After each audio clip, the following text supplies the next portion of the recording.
Hi everyone, it's Kathy, and so today is day 21, I think, of the Tour de Fleece, and at the moment I'm just going to, I've been doing some plying. You can kind of see here I have been plying up this red, so let's see if I can show you. So here is what is left of my 2 bobbins of red.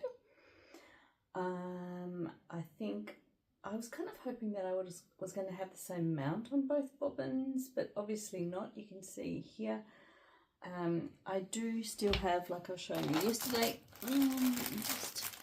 I do still have 50 grams of this one, so I might, once I've finished my bobbins, I might have to spin this up as well to use it to keep plying, but I think I'll just keep going. I was going to do a live actually today, but then I found out that I don't know, for some reason it wouldn't let me do a live. So I thought, well, I'll just go back to doing a video, which means I actually hadn't really thought about what I was going to talk about today. I don't know, maybe I'll just talk about my day. Last night, we'll start with last night because it kind of leads into today, but last night was so cold. Oh my gosh. When we took Maya out for her little nighttime wee before she goes to bed, it was freezing. Oh my gosh, was it cold. Like, really felt very snowy, cold kind of weather. Wasn't so bad during the night. I just slept straight through the night, so like I wasn't cold during the night, put it that way. But this morning, yes, I took Maya for a walk around the block, and when I went out towards the beach way, top of the hill, it was very cold. Like, there was quite a breeze. It wasn't too bad though. I mean, like, it didn't stop me from enjoying my walk. It has been a lot colder, not this year quite so much, but it has been colder in the past, so I can't really complain. So yeah, had a lovely little walk with Maya around the block, and tried to get a photo. Well, I did get a photo of the mountain. A little bit hard to get a good shot of the snow on the mountain. So the mountain I'm talking about is the large mountain above Hobart. So it is visible from all over kind of the southern suburbs and outer suburbs of Hobart and other, well, I guess you can see it from a lot of places in the south, outside of Hobart as well. So I tried to get a photo, so hopefully I will put that in at the end, if I remember, because as you know, I forgot to put the photo in the other day of the blue tongue, but then I remembered to put it in yesterday. When I was outside this morning in the backyard, the sun hadn't actually got round to the backyard yet, so I didn't see the blue tongue, because when I had seen it the last 2 days, the little baby had been sitting out on the bricks in the sun. So I haven't really had much sun today actually, so I haven't been out there to look and see if it has been out there in the sun at all. And then the rest of the day I've just been sitting here. I even I didn't go to my spinning group today. I just thought I would sit at home and finish off spinning up the singles for my red, and now just plying them, which does mean I haven't let the last bit of the red singles that I did this morning sit overnight. I know maybe, you know, I know usually what happens is, usually, I don't know whether this is the same for most people or not, but usually for me, like if I am spinning, just normally spinning, and I finish a bobbin of singles, then I would leave it on the bobbin for, well, at at least overnight, maybe weeks, sometimes months, you know, until you finish the second bobbin, leave that for a bit, and then would ply it the next day, because, well, there's no rush to spinning normally. And not that I feel like I'm rushing with the Tour de Fleece, but I guess I am thinking that I do want to get, well, I'm spending more time spinning per day than I normally would, and I have a little bit of an idea about what I'd like to achieve by the end of the tour. So I guess, not that I'm racing, but I guess I have a bit more of a deadline. So I haven't let these bobbins, well, I haven't let the singles that I spun up today sit on the bobbin to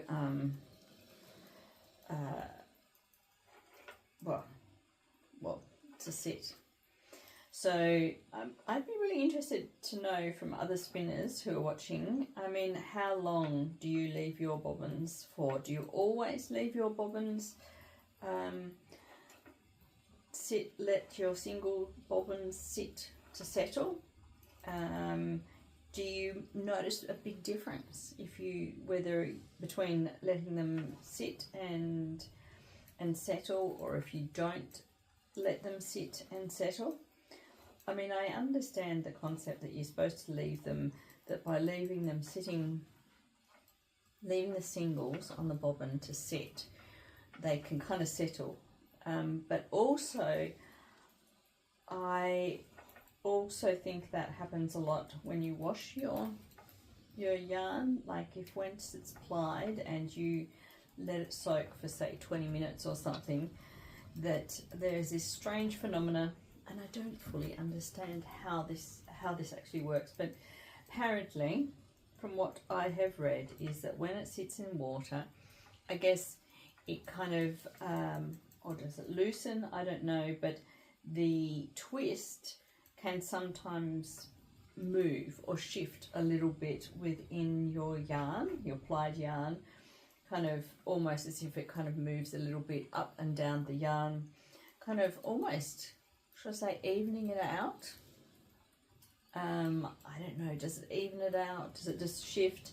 Is it just because there's water in there and the wool floofs up a bit that it seems to settle the ply a little bit better? I don't know, and the tension. If that's true, if that's how it works, then I would probably think that when you spin something like silk or hemp or flax or something like that, that may not happen, because there isn't the same sort of I don't know, I mean, I was going to say, when you block wool, it has the capacity to move and block and stretch, but then it will also but it will also move back to its original position, like once it's been wet again. So you have to block it again sometimes to get it back to the shape that you want. But whereas with silk and cotton, they don't seem to do that. They don't seem to change, if you know what I mean, like change their shape or stretch or have the elasticity in it that wool does, in terms of, like, when you block a woolen jumper, it's very different to blocking something like, say, a silk, let's just say a silk jumper or a cotton jumper is not going to be blocked in the same sort of way that you would block wool. So just a thought, you know, if anyone else has any thoughts on that, or knows what exactly it is that creates this settling ability. Is it settling as a single, or is it settling when it's plied and in the water? And does silk or any of the fibre-based plant-based fibres, do they need to be settled as well? Or once they're spun, is that it? They just basically stay where they are with a tiny bit of shrinkage maybe, but not any elasticity. I don't know. I mean, I have spun a fair bit of silk in the past, but not to a point where I've ever really had to kind of worry about it settling or needing to settle, or even needing to block it particularly hard. I don't, even with jumpers, actually, woolen jumpers, I've never really blocked, like some people will say if they knit a woolen jumper and it's a little bit tight, then they'll wash it and block it, really aggressively block it so that it becomes a little bit larger. I've never done that. The only time that it has been, I have blocked something to make it stretch it right out is with lace, because of course lace collapses on itself and it really needs to be blocked really nicely, I think. And each time you wash it, it has to be blocked the same, has to, you know, aggressively blocked to stretch it out to show off the beautiful pattern in the lace. Yeah. Anyway, enough amusing thoughts. As I was saying as well the other day, all this spinning just gives me time to think about these things, because that's one of the great things about spinning. It's so nice and relaxing. You can just let your mind drift and think about lots of things. What else can I say? Oh, I'm wearing, yes, I have kind of got another one of my hand spun jumpers on. This jumper is, well, I was going to say it's pretty well much based on the flax sweater by Tin Can Knits, and I'm pretty sure it's Tin Can Knits, but it is the flax anyway, the flax sweater, except the sleeves are different, slightly different. Yes, so this jumper is not that old, but the yarn itself I had spun a long time ago. I might have to stop here to show you this, hold on. So, I have to explain it to you. So the yarn was a mix of, I've got the two blends in here. I think I've got like, I'm just trying to think how they worked. I think one was like just a straight wool that had been dyed purple, and the other one was like a grey and silk mix, pre-prepared tops. I don't know where it came from. And I had this, like I said, I'd spun this up a long time ago, and then I had it just sitting around because I really didn't know what to do with it. Well, actually, also two things. First of all, it was a little bit chunkier than what I would normally knit with. Like I was saying the other day, I'd like to knit with a 5-ply, but this one was a little bit chunkier. So it sat around, and also I didn't think I had enough to knit an entire jumper. But lo and behold, I did. Yes, I did. Now, two things about this. I don't know if you can see the difference in colour. Oh, let me stand up. I'm going to come in close. I'm coming in close. I'm just stepping over my bobbins there. Hopefully not to knock them over. I don't know if you can see the difference in colour. Let's see. Can you see difference in colour here between this side of the knitted fabric and this side? To me, this looks a lot pinker and this side looks a lot grayer. And I had hoped that when I had knitted it, that the purple side, the purpler side, would have shown up. Now, how can I show you? That's a little bit, see, you can see a little bit of silk there. Maybe if I come down a bit lower, where can I show you?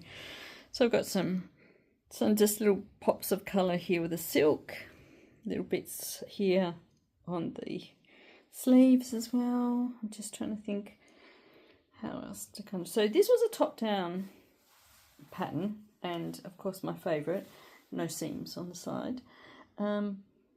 I just washed this recently, and lo and behold, I don't know if you can if I come in really close, most of this white, or look here, this might be a good way to show it to you.